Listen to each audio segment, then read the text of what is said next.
પૌવા અને આમાં છે સાબુદાણાની ખીચડી. અરે વાવ, તમને બહુ ભાવે છે ને આ છાસ? મસ્ત લાગે. બધા ભાવે હે ને?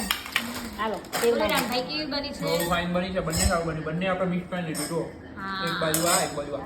ઓકે, અહીંયા જો હીરબા બધાને આપી રહ્યા છે અને હેલીબેન બે વાટકા લઈને બેસી ગયા છે. બંનેનો અલગ અલગ. ટેસ્ટ મોજ માણે છે બંનેની. કેમ કે બંને વસ્તુ ફેવરેટ બંને ફેવરેટ છે, સાચી વાત છે. ચલો મિત્રો, તો હવે આપણી ડીશ પણ અહીંયા પૌવાની રેડી છે. હું પણ જમી લઉં બધાની સાથે સાથે. તો video continue, like, share and follow.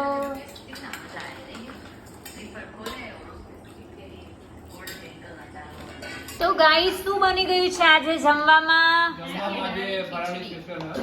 સાબુદાણાની khichdi special 11 વાળા માટે. આપણા માટે જો હેલ્ધી પૌવા. ડાયટ પૌવા.